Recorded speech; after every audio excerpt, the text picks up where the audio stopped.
কনকনে শীত আর ঘন কুয়াশার চাদরে ঢাকা চারপাশ।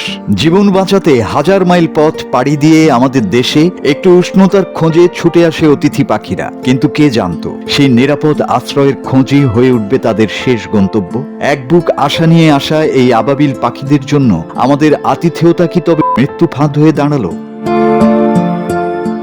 ঘটনাটি ঘটেছে দেশের বৃহত্তম স্থলবন্দর বেনাপোলের কার্গো ইয়ার্ডে। গত রবিবার রাতে তীব্র হাড় কাঁপানো ঠান্ডা আর কুয়াশা থেকে বাঁচতে একদল আবাবিল পাখি আশ্রয় নিয়েছিল হাইমাস্ট লাইট পোস্টের ভেতরে। ছোট ছোট প্রাণগুলো ভেবেছিল সেখানে হয়তো একটু ওম মিলবে, কিন্তু সেই লাইট পোস্টের ভেতরে থাকা অরক্ষিত বৈদ্যুতিক তার মুহূর্তেই কেড়ে নিল অসংখ্য প্রাণ।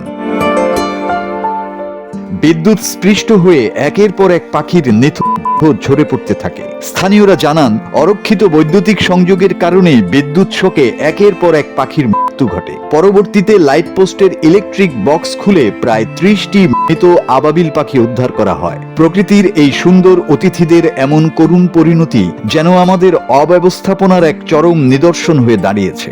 অনেক শীতের সময় অতিথি পাখিগুলো আমাদের দেশে আসে, এসে একটু আশ্রয়ের জন্য এই ল্যাম্পপোস্টে আশ্রয় নিয়েছিল উত্তাপের জন্য। সেই আশ্রয় নিয়েই তাদের কাল হলো, এখন তারা মরে পড়ে আছে। তো এই বেনাপোল বন্দর কার্গো ইয়ার্ড টার্মিনালে এত বড় একটা কাজ হলো, সেখানে পরিবেশের বিষয়টি একদম উপেক্ষিত রাখা হয়েছে। ইঞ্জিনিয়াররা যে কাজটা করলো পরিবেশের বিষয়টা দেখেইনি। তো আমি আসলে এর তীব্র নিন্দা এবং প্রতিবাদ জানাচ্ছি। এতগুলো পাখি কেন মারা গেল এবং কি জন্য এর জবাবদিহিতা চাচ্ছি যথাযথ কর্তৃপক্ষের কাছে।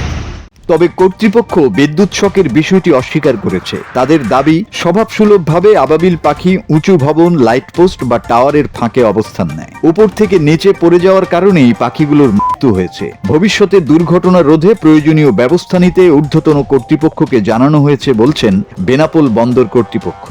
উপর থেকে পড়ছে, নিচ থেকে তো বের করা হয়েছে। উপর থেকে তার বের করা কোনো এটা বিদ্যুৎ স্পৃষ্ট না, উপর থেকে পড়ে গেছে, পরে মেবি আর উঠতে পারে না। আমরা প্রধান কার্যালয়ে জানাইছি, তারা ওইটা করার জন্য প্রসিডিউর চালাচ্ছে, ওইটা কিভাবে আটকানো যায় উপরে।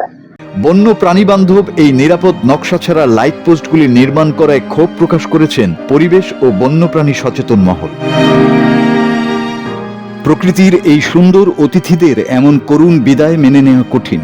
আমাদের সামান্য অবহেলা আর অব্যবস্থাপনার কারণে আজ এই অবুঝ পাখিগুলোর আর্তনাদ শোনার মতো কেউ নেই।